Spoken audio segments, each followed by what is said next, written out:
How long have you been doing voiceover? Since about 2002 or Wow, so. So 20 it's been a years. good 20 years. I Yeah. didn't realize it's been that long. Wow. And what Yeah. was your first gig? Very first gig was a local Harley Davidson dealership somewhere in Chicagoland. I forget where. Okay. But it was when I was first. So I got my undergrad degree in theater, was going to be a theater actor. My parents were actors. My grandparents were actors, both meeting in the theater. Mm-hmm. It's in the blood. And despite an entire childhood of my mother telling me, whatever you do, don't become an actor, Ah, here we are. yeah. So yeah, I did theater in Illinois, small town Illinois, Bradley University.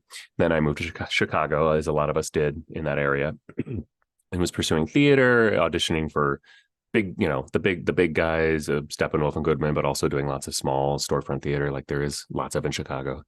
Working crappy day jobs like you do as you start as an early actor, Yeah. and also was like, I want to try voiceover. Like my dad did radio when off and on his whole life, and was a DJ, and I still have one of his old reel-to-reel demos. Oh, It's, cool. yeah, that got digitized, and it's crazy because he's no longer with us, unfortunately. But I have this remnant of him. Very Um, cool. so I was like, let's do voiceover, and I found a local studio, Bosco Productions, which is still operating under a different name there, I believe, and took a 6-week class in voiceover with a bunch of other newbies, and had a great time. Really learned a lot.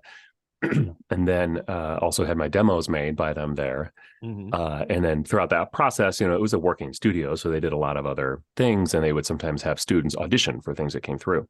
Hmm. And did I audition for that, or did they just give it to me? I don't remember. I probably auditioned, but I got this little local, local radio, short run, non-union Harley Davidson thing. And it was great. I think I still have it on a hard drive somewhere. Nice. Probably Nice. sound quite different. Um, Probably. I recommend setting it up on a SoundCloud channel just to kind of have it ooh, there, yeah, true. just to kind of share it, like my herpes You're PSA, my very first gig. That's on SoundCloud if anybody wants to. That's a better first gig than mine, I have to say. I don't know. Harley's kind of cool. It's kind of cool. I mean, yeah, it could be worse. Could be Yeah, worse. no, it could be much worse. It could be herpes. Don't let it Mm-hmm. rock your world. Get the facts. But Yep. okay. So you started in 2002, got your training, Mm-hmm. moved to Chicago, did your thing. How did you find out about the voiceover community, which is where you and I met a Yeah, long time ago? that wasn't until later because I was so focused on pursuing theater, and I'm trying to remember when I went to my first FAFCon, which is a voiceover unconference where we first met, probably. I Mm-hmm. think it was after grad school. I'm 99% sure. So I went back to grad school, got an MFA, Master of Fine Arts in Acting, downtown Mm-hmm. Chicago, from 2006 to 2009. And I was still doing voiceover auditioning for my agents and stuff. And back then, that was more like going into the agent's office every time Right. in Chicago to audition and do jobs. And I was making decent part-time money doing that, and loving it. But at that moment in time, I wasn't thinking this could be a career. Got my MFA in acting, and then pretty much that summer after graduating was like, I need to try this for a career. Mm-hmm. Still pursuing theater, and I still do theater now, but it's not my income, my primary source of income. Right. If for those of you who don't know how well theaters pay and how Mm, often you can work. yeah, yeah. It's a challenge. When did you narrate your first audiobook? That was 2005. And I came into the audiobook world a little differently than most people, especially these days. Back then, there was no ACX, there was no direct to author connection at all. Mm-hmm. Very few books. There was like maybe 2,000 books produced per year across the entire industry. Mm-hmm. It was very small. And so I got an audition through my agent, through a Chicago agent for an audiobook company outside of Chicago called Oasis Audio, who I still Oh. work for. Mm-hmm. And I owe them a great debt because they were the first ones to hire me. And it was for a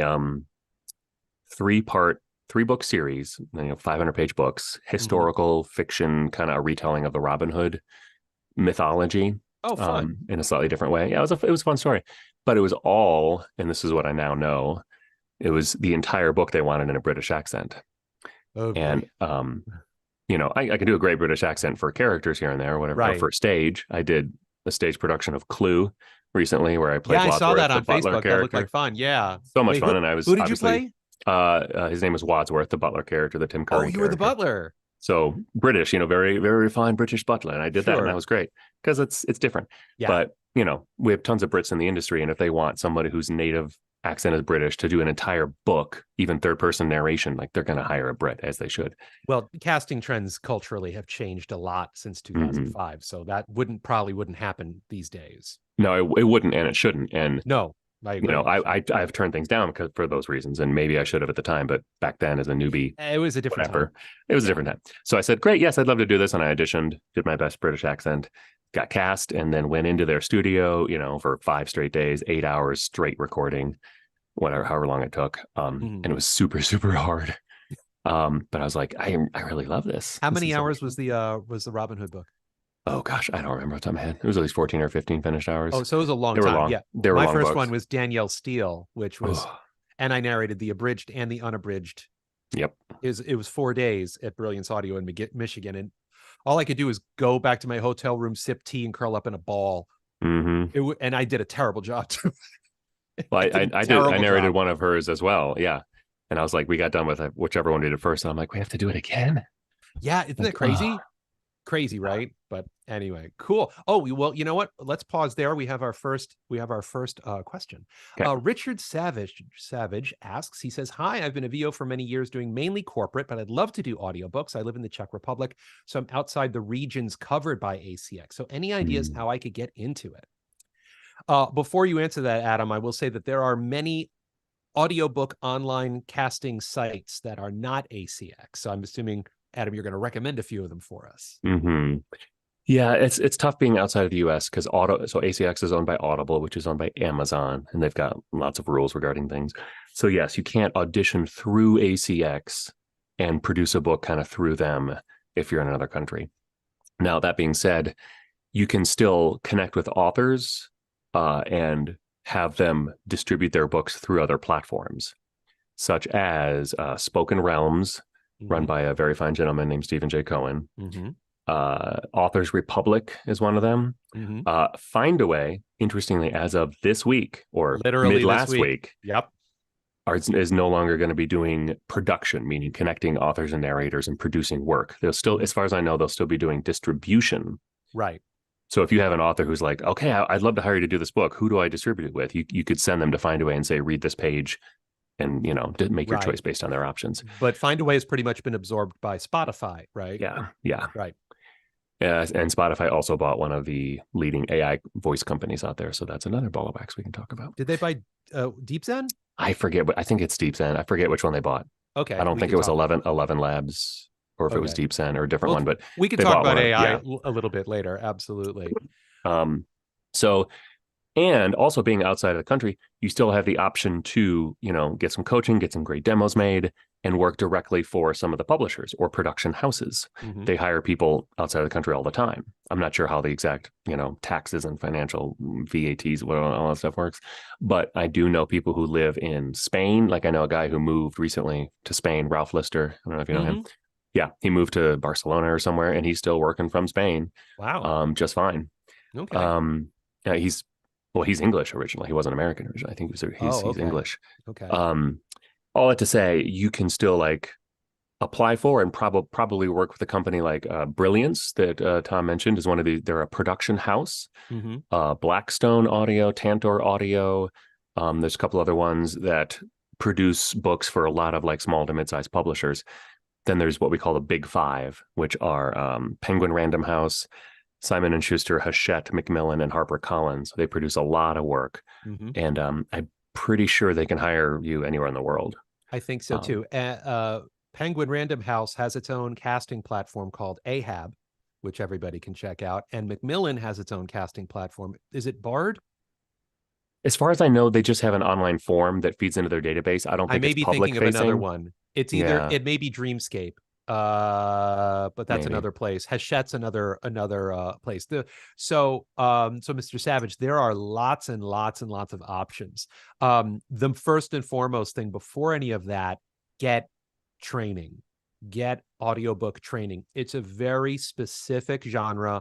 It requires very specific muscle groups that you need to develop to be able to do the genre effectively, like medical narration or video games or cartoons or stuff. There's a very specific technique. And then there's techniques based on genre and subgenre, fiction, nonfiction, YA, cozy mysteries, erotica, thriller. There's there's a lot of ins and outs. It's a very particular world. And there are lots of great, fantastic coaches. If you go to vostrategist.com, subscribe to my blog, there are some, what I call it, gate-kept blogs. You have to be a subscriber. And one of them is a list of recommended coaches and demo producers. And there are many wonderful audiobook coaches and demo producers that you can get info from them. You're very welcome, Richard. Very, very cool. Thank you, Richard. So while we're waiting for our next question is,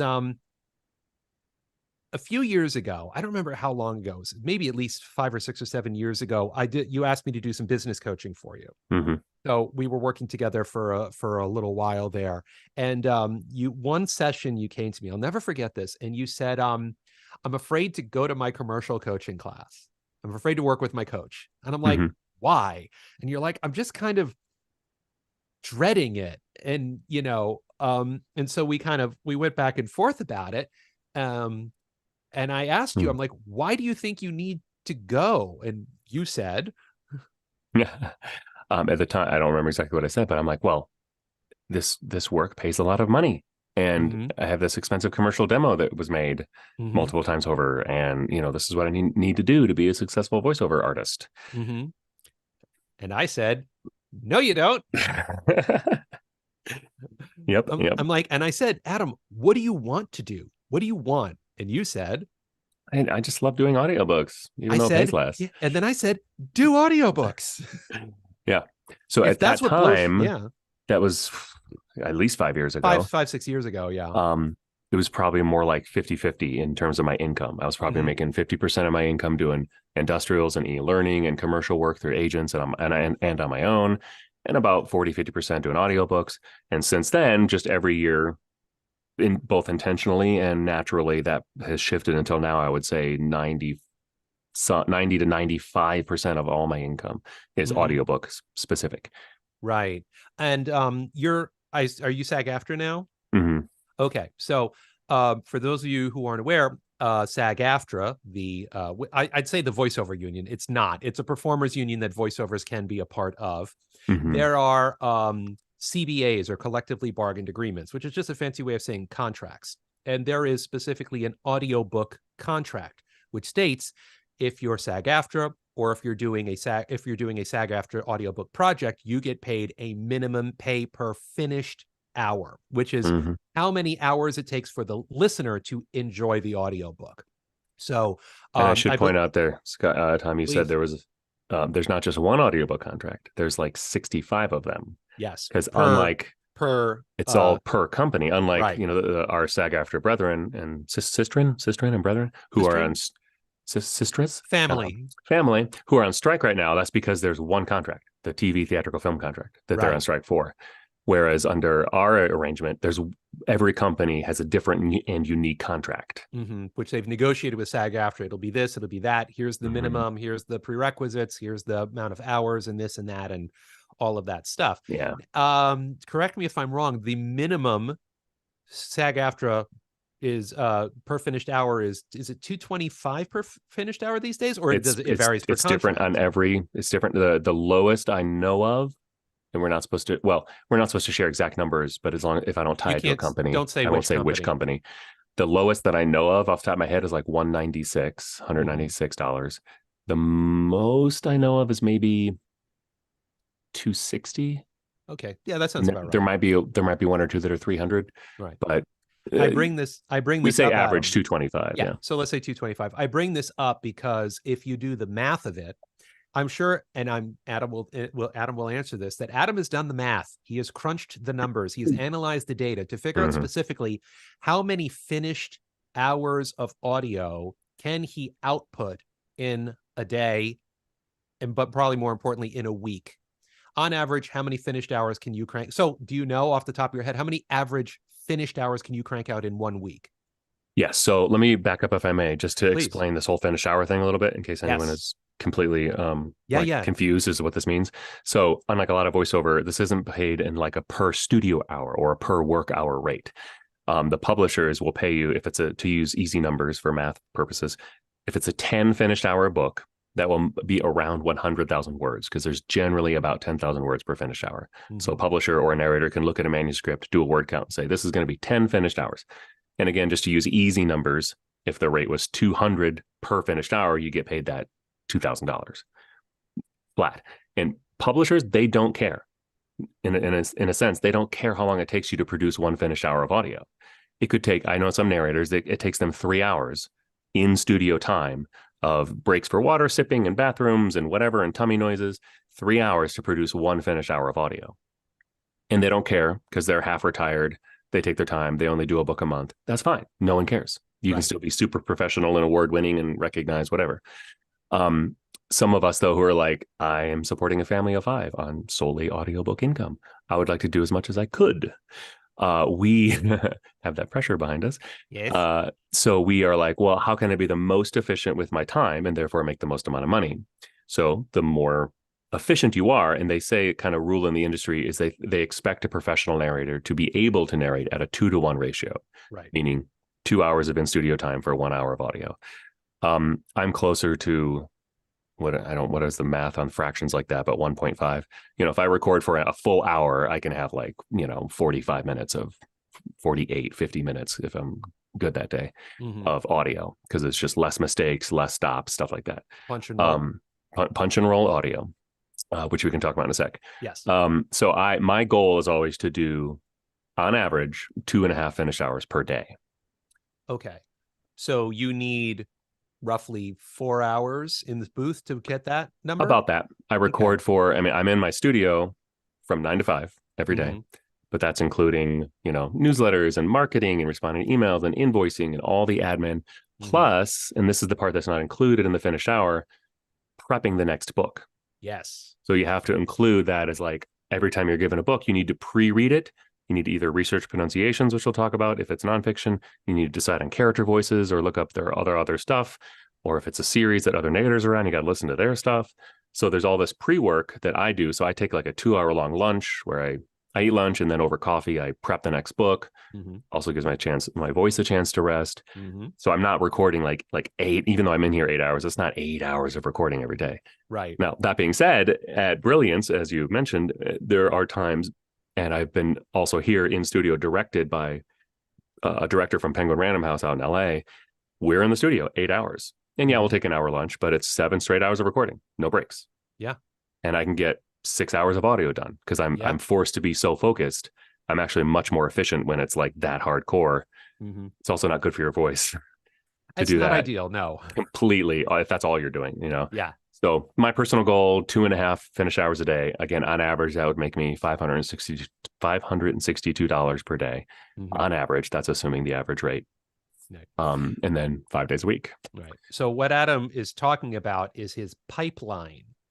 Adam has established, and this is the goal for all audiobook narrators, is to establish a pipeline, which is while you're recording this one, you're prepping, you're editing and probably billing the last one, and prepping and marketing for the next one.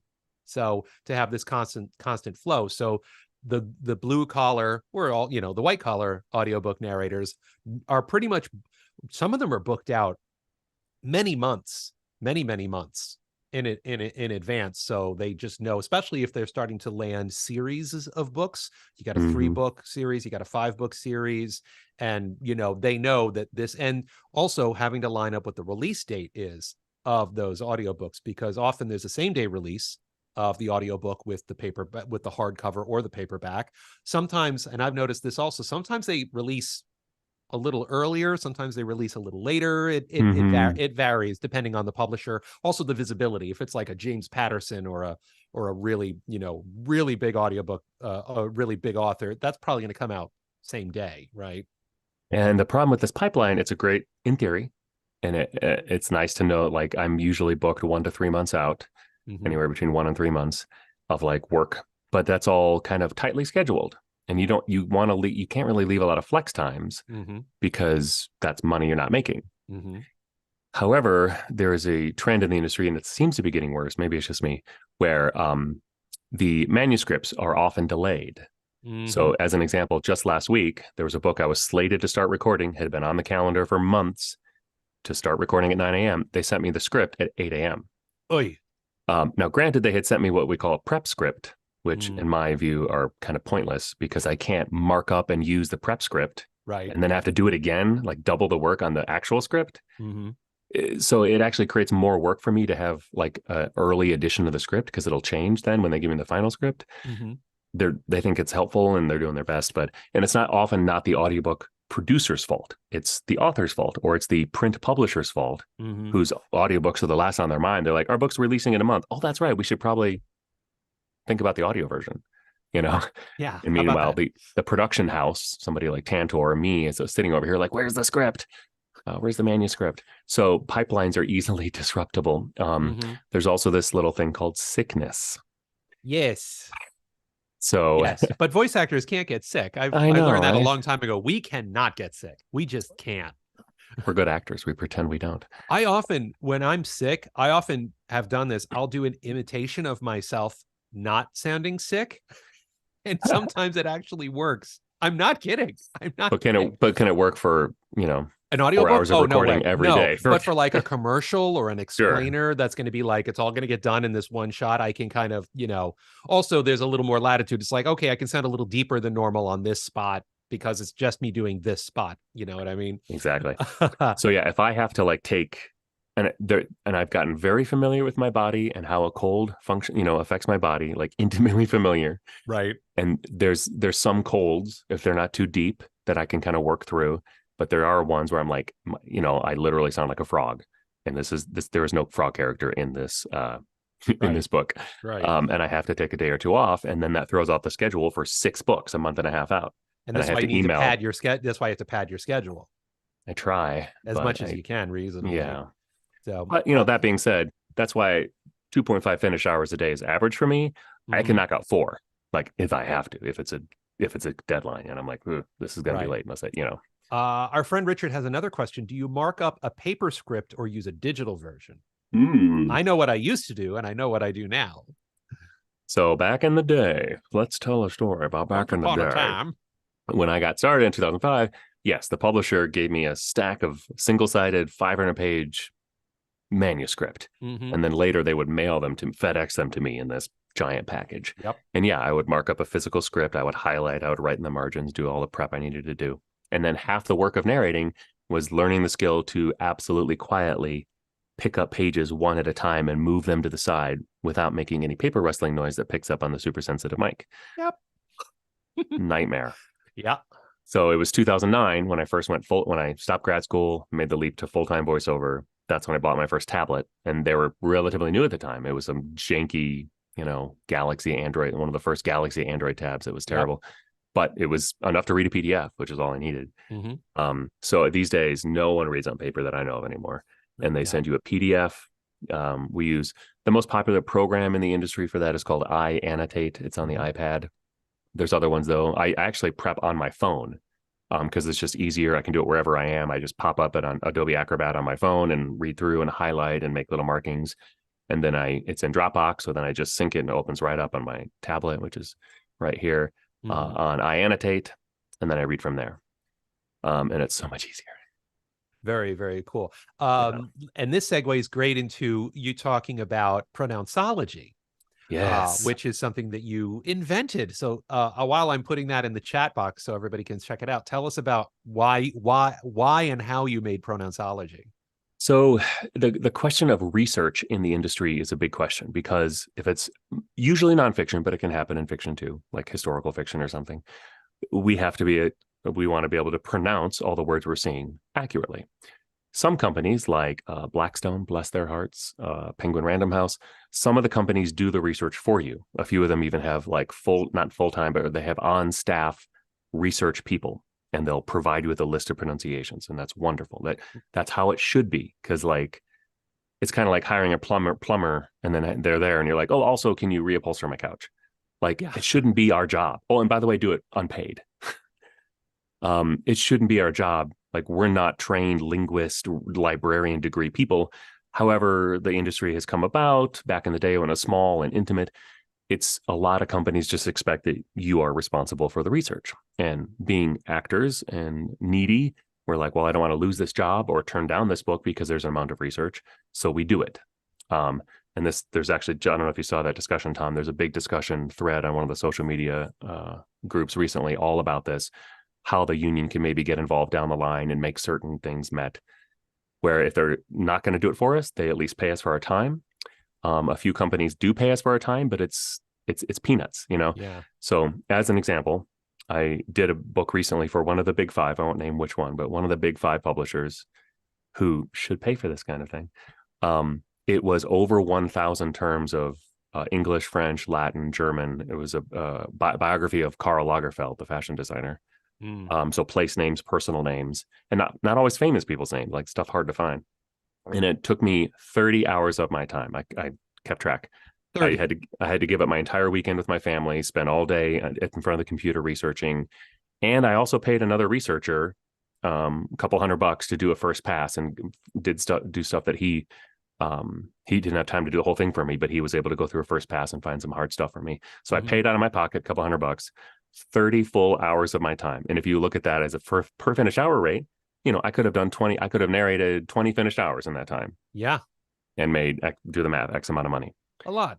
So I approached them and I said, hey, I did a lot of work on this. Is there any extra money you can throw my way? And they offered me one finished hour. So they paid me an extra $225. And if you divide, they do the math. $225 divided by 30 hours, you got $7.50 an hour, which is half the minimum wage here in Colorado. Yeah. So all I have to say, it's criminal. So this was the problem that all of us narrators have. We all this research, and a lot of the research is just busy work. It's just cutting and pasting or typing it into Merriam-Webster, which is the industry standard dictionary, typing it into the internet, clicking find, listening to the audio, writing out the phonetic things. And I'm like, this is so much busy work. Now, and I'm enough of a nerd, as Tom will tell you, that I'm like, and I had a tiny little bit of background in web design and marketing back in the day. And I'm like, you know what? All these dictionaries that we're spending all day long typing into have APIs, which is something that stands for Application Program Interface, which means that you can access their database from the back end quickly and easily without going through the front end. So I built this little online tool called Pronounceology, which is this, you know, ology meaning the study of pronunciation.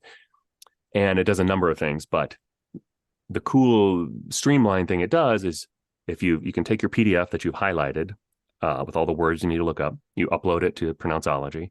It'll strip out those highlights and it will automatically search a list of 15 different databases. You can turn them on or off, but the important ones being Merriam-Webster, Collins Dictionary, Oxford English Dictionary, Youglish, which is a YouTube interface to search YouTube subtitles, all of those. And it spits you back out a report that's like, here's the page the term was on. If that dictionary had phonetic spellings available, it pulls those over. If it has audio available, it pulls those over. And you can just look at all in one big report. And if it doesn't find something, like a lot of these things are hard, you know, language things, you can still go do that research yourself, put it in the report. You can click share and share it with the publisher, share it with a researcher, share it with your proofer. Oftentimes I just share it with an author. Like just recently, I shared it with a fantasy author because I highlighted all the weird made up fantasy names, like hundreds of them. And because they're made up, the author, he was able to just log into the report, record all the audio right into there, and then email me and it's like, it's done. And it's all right there for me. So when you're narrating an audiobook, you can click on these things to hear audio. So you know how to pronounce something, and then you could just keep on recording, right? Yep. And the big thing for me, because this is the way I work, and when I first built it, it was just for me, is that you can also then click export, and it takes all those phonetics, the phonetic spelling of how you say the word, and it pastes it, puts it right on the page of your PDF. As like a comment? As a comment, yeah. Or a little text box. So when I'm reading from my tablet right here, the pronunciation is right there. So I don't want to have to go back, stop recording, bring up the thing, listen to the file 1,000 times. You know, that's a lot of time that I'm not making money. Whereas now it's all on my PDF. And oftentimes you can just seamlessly read right through it.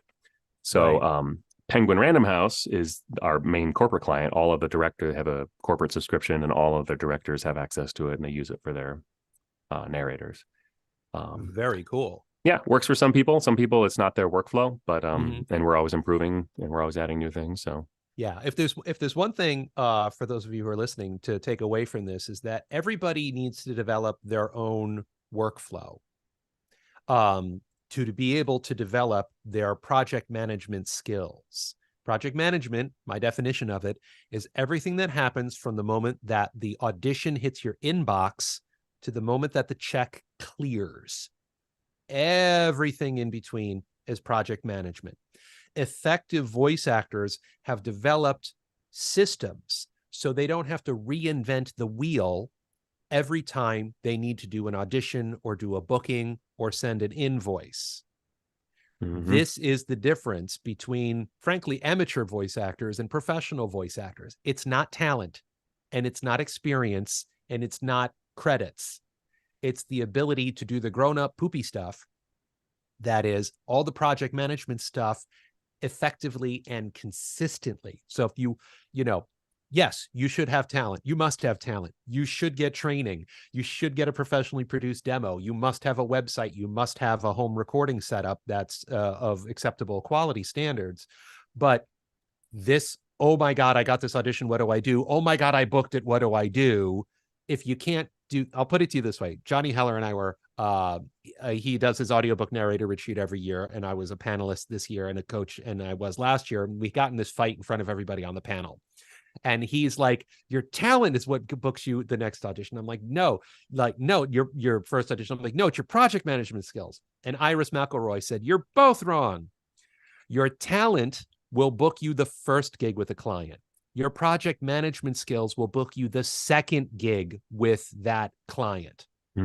Because if you don't know what to do when it's time to press the red button, if you don't know how to communicate effectively with the author, the rights holder, the producer, the engineer, your virtual assistant, your social, if you don't know how to communicate with them effectively, you're a useless voice actor. I don't care how many fun and interesting voices you can do.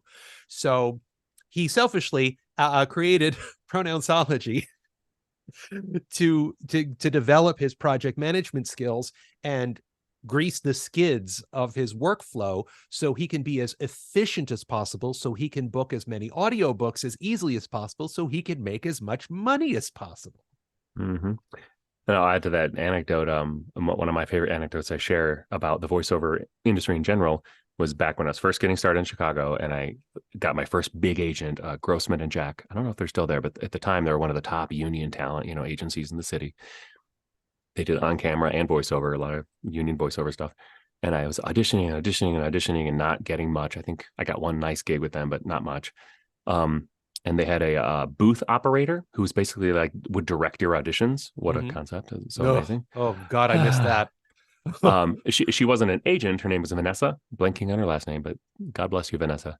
She was super wise because she literally, that was her job all day, was to listen to actors come in and audition and help them with direction and confidence and make them, because she wanted them to get the job too. And I remember asking her once on the way out of an audition, I was like, Vanessa, because we had gotten to know each other by then, like, you see all these people, all these famous Chicago actors in here all the time. And like, what really makes the difference? Like, what is the differentiator between these successful voice people and me struggling right now? And and I was expecting her to say training, talent, or this. And she's like, Adam, no, it's just sheer ass stubbornness. That's it. You just stick around. Don't leave. Keep doing it. That's all. Yeah. And I was like, what? That's how I got successful in voiceover. I just wouldn't give up. I decided I want to be a voice actor. Don't go away. Don't go away. I decided I want to be a voice actor when I was 22. And you can tell by the color of my beard and the thinness of my hair that I'm a lot older than 22 now, and I'm still doing it. So to your point of back to about commercials and why I kind of stopped pursuing commercials. So for years there, and I'd make some great money on commercials here and there. But just coming to know who I am and like what I want to do and like what success means to me, like looking back at my life, I'm like, I grew up without TV. And then when I was finally exposed to TV later, like advertising, like commercials, they just drive me nuts. Like I do everything in my power to avoid advertising, like to an almost obsessive way. And then here I am thinking that I could or should make a living like recording commercials. Even though something about the very nature of advertising itself, like I disagree with on a theological, ideological level. Yeah. Even though I have enough training now, when I do hear a commercial now and then, I can recognize, ooh, that's a really good one. That's written really well. And that voice actor did a great job. I still have those tools, but like the people I know who are very successful in commercials, I'm thinking of Jordan, for example. Jordan Reynolds, yes. Jordan Reynolds, like he's into commercials. Yeah, he digs them. he digs the style, and like research, and other people I know that you know as well, who like they'll watch commercials for fun because it's like, oh, what's going on in the industry? Oh, this is trending now, this style of read, Mm-hmm. and that gives them energy and feeds them life, and they love to do it, and that's great, good for them. Mm-hmm. But it took me years and years and years to realize this is not giving me life. All I did growing up was read books. And when as a little kid, as a 6-year-old, when they would ask me, what do you want to do when you grow up, Adam? I'd say, I want to read books. And they're like, oh, that's so nice. Well, not very practical. That's not actually possible. Aha. But keep reading, you know? Yeah, And I'm like, screw you, adults. Here I am. I'm reading that's books for a right. living. Yeah. You um, talk for money. You tell yeah. stories for money. And I can still be, and because like you, what we have in common is I do have a love for efficiency and processes, and like playing the game to a certain extent, which is why Mhm. I had what success I had. So like even 2 years ago when we last met in person at that little hotel conference thing, and I was Mhm. taking notes on people talking about commercial in the industrial world, and I was getting all excited again. I'm like, yeah, it's time to re-enter that world. Maybe I gotta up my demo because my demos are so old now. I gotta read. It's time for my triumphant re-entry into this world Mhm. post-COVID, Yeah. slump. Um, and then at the end of the day, I wrote in big block letters on my sheet, and my wife saw it when I got home. She's like, because I was talking about how excited I was, and then she like pulled out this piece of paper that was on the table. She's like, look at this. Remember what you wrote? And it said, and I had wrote, remember, to myself, remember, colon, I hate commercials. Yep. Like, remember, Mhm. like it would be easy for me to get excited about the game, but that's just the system, Yes. that's not the Yes. content. Yep. So I'll No. let to say, transitioning into doing 90 some percent of my time being audiobooks now, to be honest, I'm making less money. The most money I made was 2019 and 2020 Mhm. when I was still doing a lot of that stuff. And to be honest, I'm making less money now, but Mhm. I'm more fulfilled and I'm Right. happier. But So your income is more consistent. yes and no. It is more consistent because I don't Mhm. have to audition a lot in Mhm. this world, both in this world and because I just hit book number 700 last month. Oh, So congratulations. thank Wow. you. Yeah, it's a good milestone. It's amazing. Um, so I don't have to audition a lot anymore. Mhm. However, because my books now tend to be like one big $10,000 check, if that is coming next month instead of this month, guess what? I have no money this month. Yep. The checks are larger and or fewer between more time between them, as opposed to back when I was doing commercial and e-learning, like every other day, little smaller, medium-sized checks were coming in. Mhm. And so the roller coaster of income variation was actually better than it is now. Interesting. I'll have 1 month where I make $30,000, and then next month I make four. So Because of the billing cycle and the yeah, the billing pipeline and cycles. all the stuff, right? So you Yeah. just have to be better at planning Yeah. and riding the waves. It's funny because I've gone in the exact opposite direction. Really? Exact opposite direction. I do 1 or 2 audiobooks a year now. And I am heavily auditioning on Voice 123 Hmm. for the past few years and doing great. Good. Like doing really, really good. And I just jumped on voices.com just a couple months ago. And I started September 1st. I booked a gig in September. I've booked a gig in October, which for just starting out on voices.com is great. I book pretty Mm-hmm. regularly on Voice 123, which is great, but I'm auditioning A lot. so much. Like that's your So job. Like that's your job is auditioning. yeah, I've set up my workflow that pretty much between 7:30 and 8 a.m. every morning, I am at my desk and I try to bust out auditions. I can do anywhere from 5, sometimes I can bust out 8 auditions in 30 minutes, which Mm-hmm. is crazy fast, but I've developed my workflow, my efficiency. So I'm just like I'll go in, I'll record 4 auditions, then I'll come out, edit and upload 4 auditions. I'll go back, record 4 auditions and come back out, edit, upload 4 auditions. And it's like bing, bang, boom, from voices.com, from Voice 123, from my agents and reps, and from my self-marketing clients that I've developed a relationship with. So the reason I say this to everybody is that there is more than one definition of success in the voiceover industry on a genre level, on an income level, on a workflow level, but also in like what blows your hair back. You know, some people hate auditioning, some people hate marketing. Some people hate this. Some people hate Twitter. Some people, or X or whatever it is. You know what I mean? There's so many different ways to be effective in voiceover that you got to build your own system based on how do I define success? What makes me a fulfilled, sustained voice actor, whether it's audiobooks or a lot of explainers, which is what I do a lot of, or, I started getting into political voiceover last year. I was the voice of Inspector Gadget in the video game that came out last month. So, there's more than 20 ways to be successful as a voice actor. Your friend George Weinberg is with us today. He says, Adam, you stayed in my Airbnb years ago. I followed you since with respect. Isn't that cool? Do you remember? Yeah, I stayed. So APAC is the audiobook conference in New York. Used to be every year. Now it's going to be every other year, it sounds like. But I don't remember when that was, George, but it was many, many years ago, 2016 or 17 maybe. But yeah, I stayed in his Airbnb to go to APAC. And George was also a performer, still is, I think. And got to talk to him all about audiobooks. And cool. Yeah. Well, let's talk about conferences for a moment. You and I met at FAFCon. I don't remember which FAFCon. Do you remember what year you first went? My first one, it wasn't for, because the first ones happened while I was in grad school, I think. And I was like heads down on that. So I think Ventura would have been my first. That was FAFCon 4 in 2012. Yep, that sounds about right. 4. So that's when we met. Okay, so it's a long time ago. And that was roughly this time, because it was October. So it was 12 years ago when we first met. So, yeah. Goodness gracious. Oh man, and you just I've known you longer than I've known my wife. That's crazy. I don't know what that means, but okay. And APAC stands for the Audio Publishers Association Conference, of which I've attended many, many times over the years, because it's produced by the Audio Publishers Association. And yeah, most of the time it's here just a few blocks from me at Jacob Javits Center in Midtown. I don't know if you know, I moved into the city about 5.5 years ago. Did know that. Yeah. Yes, I live here with my now lovely wife, also a fellow freelancer, but in a different industry. But how important was that first conference for you? What did it do for you and change for you? It was both first conferences. So FAFCon for the first time in 2012, yes. But I went to my first APAC in 2009. Oh, okay. Yeah, like while I was still in school. I remember I had to skip a class or two to get away to that conference, because that's when I was doing audiobooks, but maybe 3 a year at the time, because I had to go out to the suburb and do them out there. And I was like, I want to get more into it. And that's when I went, and it was very small at the time. And that was changing in the audiobook world. Now, FAFCon for the voiceover world, yeah, that was the first time I, to use an overused phrase, met my tribe, like a group of people who were invested in voiceover, but also in forming a community around it.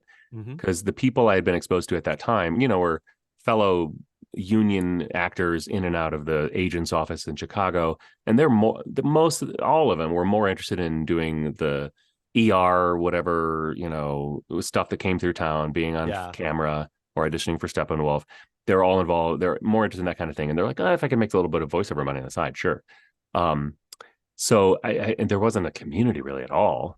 And what I love about doing theater, and why I chose to pursue theater in undergrad, was because it was like a family. Like, you do a show together, everyone's pulling together and for the service of this greater thing. And you don't really find that in voiceover, because everyone's out for themselves. But FAFCon and other things we've found since then, there is a feeling of like, we're all in this together. Like, yeah, technically you're a similarly aged white male like me. Technically we're competitors, but technically, but I mean, I have a higher, younger sound, even though I'm older than you. You got a deeper sound than I do. So there's a little bit of overlap, but yeah. But there's a desire to at that FAFCon and all the FAFCon since, of we want to see each other's success and teach each other how to not just live in this world business wise. That's part of it for sure. All the nerdy spreadsheet business marketing stuff. But also we had sessions at these conferences like self-care for your mental health, when your job is to literally be told, no, you're not good enough every day, 12 times a day. Yeah. It's even worse in theater, because they look at your face and they're like, no, that face is not enough. Voiceover, at least it's just your voice. They can't see you. Right. But yeah, all the kind of rejection, the struggle to be a full-time freelancer, especially if you're a mom or a dad or a single mom or a single dad. I mean, all the life stuff that often gets looked aside in some of the creative endeavors, that's important too. And I miss the FAFCons. I found some of that, and even the APACs have some mental health things nowadays, and that's good. Hopefully, is Wovo going to put on any more conferences? Because that was a similar vibe. Wovo, which is, for everybody, the World Voices Organization, they have recently gotten permission from our hero, Amy Snively, the founder and producer of FAFCON, which is the FAFCON is no longer a thing, gave them permission to use the unconference format. So when WOVO produces their next conference, it will be the unconference format, which for those of you who are not aware is there are no speakers. There is no agenda. There is no schedule proper. It's the participants decide what they want to talk about. And they can say, so it's very democratic. You know, I want to talk about unions. I want to talk about pay to play. I want to talk about home recording. I want to talk about AI. I want to talk about mental health. And then it's like, okay, everybody that wants to talk about mental health, be in ballroom 3 at 10 a.m. and we'll have an hour. And sometimes somebody will just have a question and it'll turn into an hour. Sometimes somebody will put together a whole Canva PowerPoint thing and do a presentation on it, or some combination or thereof. So yes, so WOVO will be doing the unconference format in their next one. So yeah, which is kind of cool. That's awesome. Kind of cool. Let me see. Do we have any, while we're waiting for some more questions, one thing that Adam and I bonded over, and we've touched upon it briefly, was data. We loves the data. We loves the spreadsheets and the concatenations and, and the little formulas. And the formulas. I love the formulas. They're just the best. They're the best. And we bonded over that. And I think we did a co-presentation, I want to say in Tucson, FAFCON in Tucson, Arizona, about data. And analytics. Yeah. Analytics. So we talked about what data we collect and how we analyze it and how we use it to move our voiceover businesses forward. So take it away. Talk to us a little bit about why data is so important to you and what have you been doing? Because we haven't talked in a while about this sort of stuff, but like, what have you been doing lately to analyze your voiceover business? What kind of data are you collecting and how is it influencing your business decisions? So I'll talk more about where I came from because that's probably more useful because these days it's less and less being more sole industry whatever. But yeah, back when I was heavily involved in most aspects of the voiceover world, I tracked things a number of ways. I had a big audition spreadsheet where I tracked every audition I did, who it was for, whether it was successful or not, and if so, how much money came out of it. And then, that then dynamically created a nice little pie chart or bar graph at the time that was like, oh, I'm actually most successful in making the most amount of money, like in this segment, which is actually maybe the segment of self-found stuff that I found through my own marketing efforts. So if I have some time to put towards something, maybe I'll put more of my time and money in that direction because it's actually making me the most money, which is a good way because data and analytics can get a little, to use a crude term, it can have the potential to be a little masturbatory in the sense of like, I'm tracking and cooling all these cool numbers, but if it doesn't create any actionable things for you, steps for you then to take, what's the point? So that was one thing that was actionable. I also tracked, had a big spreadsheet that I still use. It's just all audiobooks now. But what job came from where, the money, which I called them vertical and channel, which channel it came from. If was it found via a pay to play site? If so, which one? Was it come through an agent? If so, which one? And most I ever had was, I think, 5 agents at a time. And we would use that data in, kind of every 6 months business reviews to be like, oh, this is where I'm being successful. This is where I'm not. And then choosing where to put your time and energy. Do I want to put more time and energy into this, maybe pursuing, just for an example, pay to play, even though I don't really like them that much? Is it worth it? But if you don't have that data, you're just making an emotional decision. Like, it's just kind of frustrating to audition for them, so I'm not going to. Whereas if you have data to back up, but like, actually, I'm making this amount of money and I've got these consistent clients, it's worth doing that. So so as far as what I'm doing now, mainly it's tracking author outreach. So most of my work is direct for publishers, both big and small. But I do still keep my eye out for authors who have books coming out in genres I like, which, being a nerd, are fantasy and science fiction, thriller and suspense to some degree. So I keep my eye out and I have certain places I look to see what books are coming out. And if I notice one of their books is not an audio, I will contact the author and be like, hey, I'm a narrator, short little bio. Here's how you could produce an audiobook and let me at least point you in the right direction. And, so I just showed this to some students the other day, but, 60%, 55% of authors I reach out to respond. So it's like, say, roughly 50% response rate. Very high number. That's great. Not terrible. And those that respond, about 5% of the time I get a book. That's amazing. which is amazing. And that's not, I haven't found a good way to track this wise yet, but that's 5% of them that give me like one book. The majority of all of those end up being series. So they're more books and more money down the line. Right. I haven't figured out exactly how to quantify that because I'd have to go back in and like modify the data. Right. For me, it's just enough to be like, I got a book from them. Right. A point I want to make, and then I'll talk about what I do these days, is that audiobooks is kind of there's a very finite amount of, there's your big 5 publishers, then there's like a tier of maybe a dozen or 2 dozen smaller publishers, then there's a handful of independent publishers, and then there's a bunch of authors out there who are trying to do their stuff. It's a lot easier is not the right word. It's just a lot, there's less options when it comes to marketing yourself as an audiobook narrator, which is a good thing and a bad thing. It's good because there's less options. There's less things to try because there's just less resources and pools of casting opportunities. You know what I mean?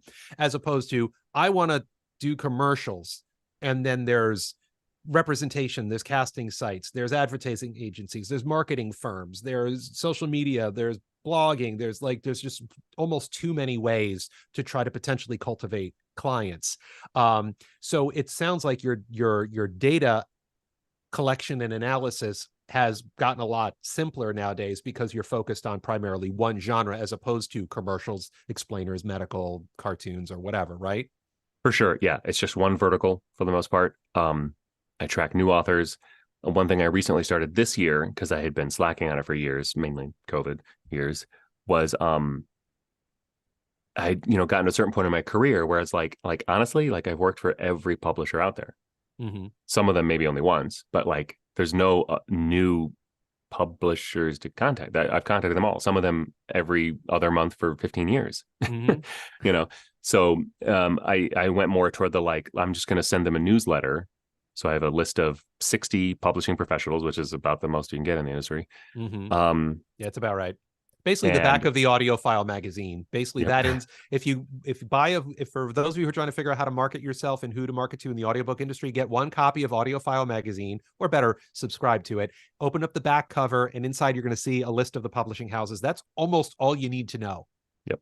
That's it. So, and there's a few new small ones that are popping up here and there, but add them all to this list, and so once a quarter now, I've been sending kind of just a brief, friendly email update that's not totally focused on business. It's like, here's the ultra marathon I just ran. Here's the book I just read for pleasure and that my book club is reading. By the way, here's a book that just came out that I narrate, and here's one that won an award. It's short and sweet, but they get between 50 and 60% open rates.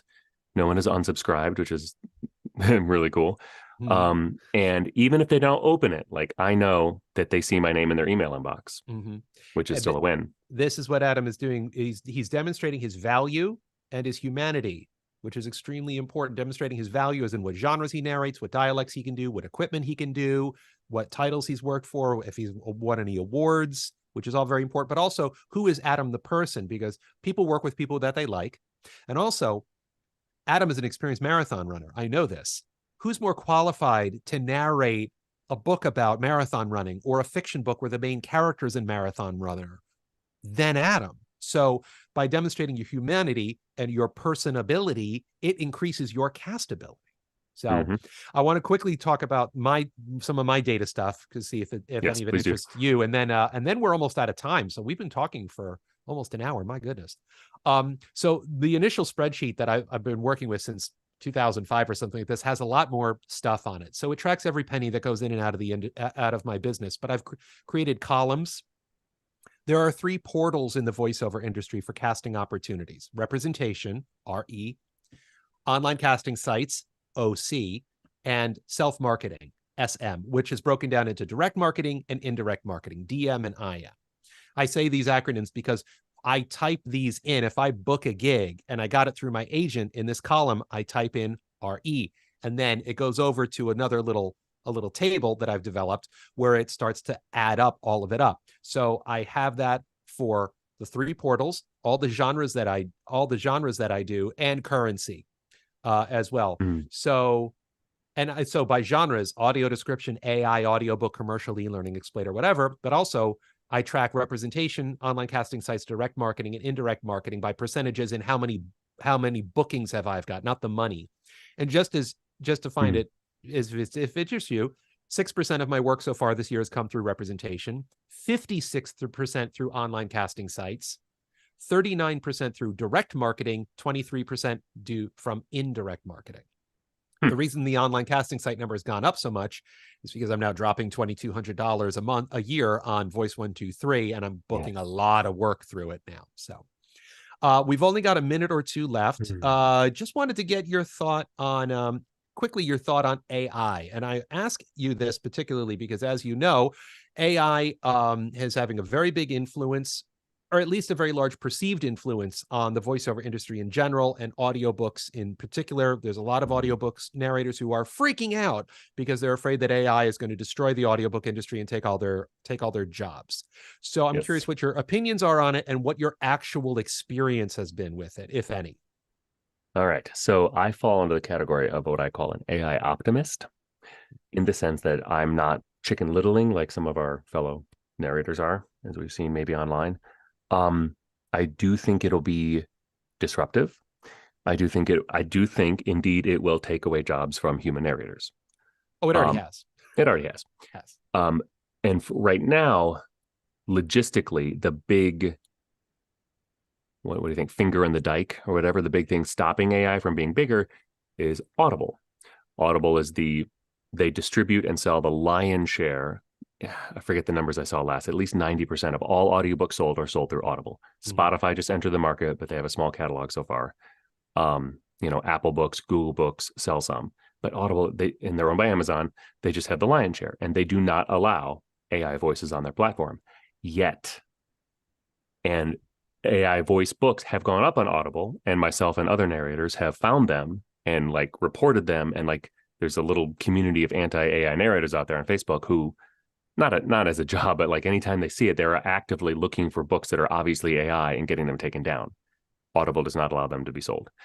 Now, the last year I heard numbers for was maybe 2021. There were 3 million traditionally published books in the country, 1.5 million self-published, so say 4.5 million total, 70,000 books produced. So 1% of all books published are published in audio. Vanishingly small, 1%. Very small. So if you're a tech bro looking to disrupt and innovate in the industry and move fast and break things, and AI voice is here where you can take some of those 4.4999 million books that are not, and that's content to them, and it's not an audio, and they could make a buck here and there by buying an AI program for $500 and hitting produce. The cost to produce that is going to become insignificant. And so when and if, and I think they will, because Bezos is going to Bezos, if they see a way to make money on it, they're going to do it.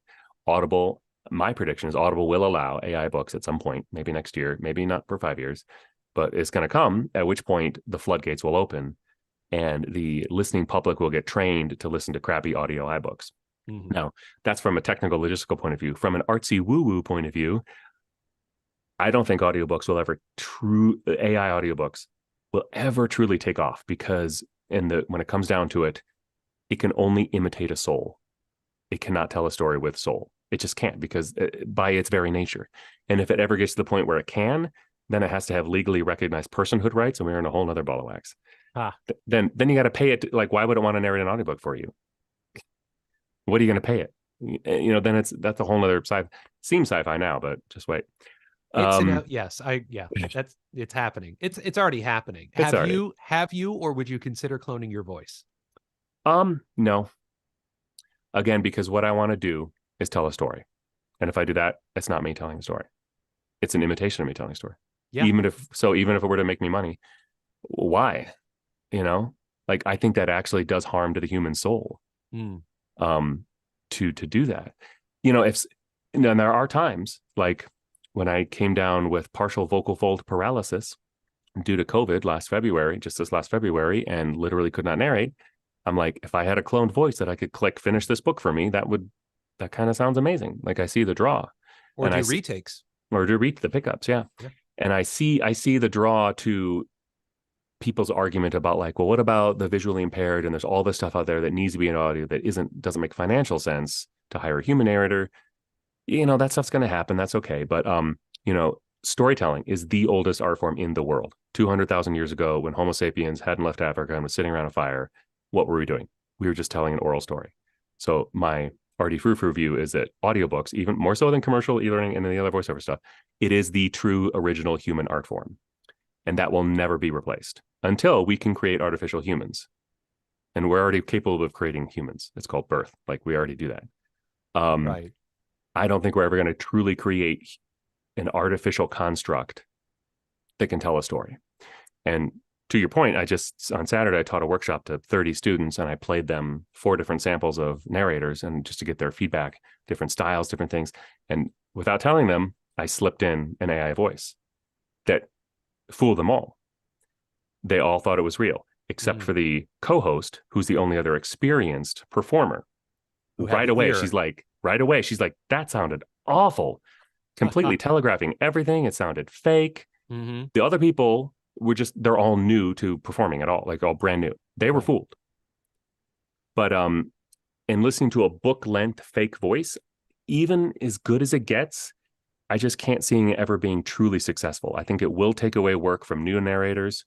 It'll sooner or later, when you log on to ACX as a rights holder, as an author, you'll have an option to upload your book and cast an AI narrator or 3 or 5 and choose dialects and genders. I'm sure they're already working on that. Oh, that's already Veritone has already set up speech-to-speech technology to make people change genders and language by putting in existing audio. Not quite for the text-to-speech, which is what you're referring to, where people just upload the book and then a program will stitch together the phonemes to create the output of finished audio. Well, here's the example I use. Like, for years now, we've had the ability to completely seamlessly imitate classical musical instruments. You can, in software, create a complete, perfect sounding rendition of Bach's Fifth, whatever, However, no one is gathering in concerts and paying money to listen to that. No, they're not. Now, if they need to use a little violin sound for something else they're doing for $10, sure. But there's a difference there. So the vast majority of the print book world, I believe, will always be narrated by humans. I would like to think so. The point you made earlier is that, there's good and there's good enough. And there's also education and keeping the ear of the listener in mind. People have grown up with Siri and Alexa now. So there's a certain level of good enough. And also, I found out, I don't know what the numbers are, but there's a lot of audiobook listeners who listen to the audiobooks at 1.5 times or double speed. So for them, all the hard work that we're doing as narrators, all the subtlety and nuance, they're not picking up at all. They're just listening to it at double speed while they're ironing or driving or jogging or doing whatever. But AI, I don't think AI will ever truly replace all storytelling. I don't think it's possible. There will always be a place for the human experience of creating the art, of storytelling. I'd say specifically with audiobooks. But I also think AI is it is contracting the voiceover industry. It will continue to contract the voiceover industry. My concern is the relevance gap that is being created. As the VO strategist, I tell all my students, your job is to be a relevant voice actor and to go where the relevance is. For example, right now, for 95% of voice actors entering the industry, the relevance is on pay-to-play sites. You want to create casting opportunities for yourself, get on a pay-to-play site, develop your project management skills, develop your performance skills, develop your auditioning skills, develop your rate negotiation skills, all those things. And then you can work on self-marketing tactics and look for representation. But like just the way the industry is currently construed, that's just my advice, because that's kind of what's going on. But with AI coming in and probably eventually wiping out most, if not all, of the low budget work on Fiverr, Upwork, Voices.com, Voice123, and possibly ACX, there's going to be a gap for people who want to get into the industry and where the actual human casting opportunities are. And that gap is going to get bigger and bigger and bigger until the vast majority of people, I think, won't be able to make that leap to get into the voiceover industry. If that does happen, it's already starting to happen. My advice to all of you, get acting training, get theater training, get on camera training, get improv training, get opera training. I've been recently adding that into it because it's the ultimate, one of the ultimate forms of storytelling and performance and finding subtlety and nuance, even though you're doing big things and gesturing wildly in front of a large audience and stuff like that. Before you get your voiceover training, get that training to find out, well, first, if you have a storytelling gene, and to get that training to realize your storytelling gene. Then you layer your voiceover 101 training on that. Then you layer your voiceover genre training on top of that. Then you get your demos produced, and then you can get out there. AI still has a long way to go in a lot of ways. A lot of it still sounds like crap, but it's getting better literally every day. So if you want to learn more about that, you can go to vostrategist.com. I've written multiple blogs and articles about AI, and we can talk about that some more. But Adam looks thoughtful. What's your last thought before we end for the day? Yeah, I know. You got to stop me because I could keep talking about this forever. I don't know if AI, I don't know if it'll ever be good enough, though, because what we're talking about is just very fancy algorithms for text to speech. That's really all it is. It's not truly intelligent. It's just better and better and better algorithms at interpreting text. Mm-hmm. But as an audiobook narrator, the text, what's important is the subtext. It's what is not said. I don't know, even technically, if an algorithm can ever understand things that are not spelled out for it. Like what is underneath the text. Yeah, foreshadowing and subtext. Yeah. I mean, all that stuff that makes a performance truly shine, it'll be good enough for some genres, not to pick on genres, but like romance listeners and some sci-fi lit RPG listeners go through, a book a day, and they're just about the volume. It'll be good enough for some of that. But like in terms of replacing actors, I just don't think it can, because it's not in its nature. That's not what it does. It interprets text. It's not capable of interpreting subtext. I hope you're right for you and for me and for all of our friends, but only time will tell. Let me take one last quick peek at the chat. Richard says, thank you for sharing. Do you have a self-care ritual for your voice? Mine is not smoking, not doing drugs, drinking as little as possible, hydrating as much as possible, and not shouting. Like, how about you? Yeah, not shouting. I go through every morning warm up, and sometimes after lunch, I lay on the floor, do diaphragmatic breathing, go through lots of, you would probably think of them as singing exercise. I learned them in vocal class for actors. Linkletter method, if you're interested in checking out her book, Freeing the Natural Voice, is an amazing book. Yes. That gets my voice ready. I don't smoke, never had a drink in my life. And humidify the air as much as possible. I've got a little steam machine. It's not in the booth here, but it's about the water bottle size that you like stick your face into the hood and you can breathe steam in if it's dry. Colorado out here is very dry. Oh, yes. And when I had my vocal fold paralysis, like literally one of my vocal cords was paralyzed. It had nerve damage. It would not function properly. I had to go through speech therapy and breathe through different diameters of straws. And that was back in February. I'm still not 100%. It's crazy because it's nerve thing. It could be lifelong. We'll see. Yeah. Take care of your voice. Vocal health is extremely important for us. Russian Grammar says he had a positive experience with the Nava writer from a client I'm starting an audiobook with. That's the National Association of Voice Actors AI writer, which if you are presented with a project or an agreement or contract, you can say all that, yes, but here is an AI writer, which basically says if you cast me for this project, you can only use my audio files for the project in question, not for anything else. I use it regularly. I've added it to my service guarantee. I have a 100% positive return rate with that. Everyone's saying, yes, of course, no problem. Echo says, this is awesome to listen to. Thank you for your time and expertise. And George says, blowing bubbles in appreciation in arpeggio, 2 inches of water up and down. Oh, yeah, the straw exercise.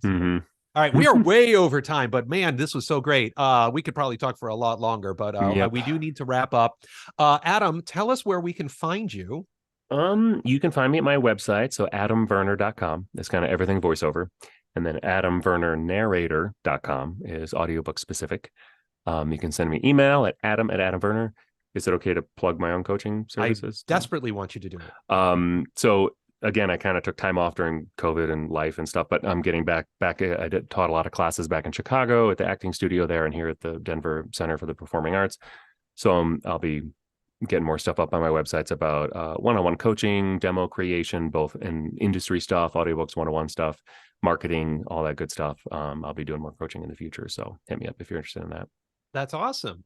And for everybody, if you want to hang out with me, you can go to vostrategist.com and book a free 15-minute consult where we can talk about any part of the voiceover industry. You can check out my video library. I think I'm up to 27 VO how-to videos now, which talk about workflow and project management and genre exploration and pay-to-play sites and AI and all the grown-up weird business and marketing stuff that you didn't know you needed to know about to be able to effectively navigate the voice over industry. Adam, it was great hanging out with you, my friend. Thank you so much. So good. Thank you, my friend. Looking at the comments and questions, I think everybody was really happy with everything that you had to say, and I really thank you so much. And everybody, thank you very much for your comments and lovely questions. And please don't forget to like this YouTube video, to subscribe to my channel, connect with me on Instagram and LinkedIn. And don't forget to book that free 15-minute consult so I can help you navigate the voiceover journey. And tune in next month. Keep an eye on the VO Strategist event calendar for our next guest, which I believe will be the wonderful Jody Krangle, also another FAFCon veteran, who will talk about her podcast, The Power of Sound. All right, everybody, thank you so much for coming. Stay cool, stay safe, and happy voicing. Thank you, everybody.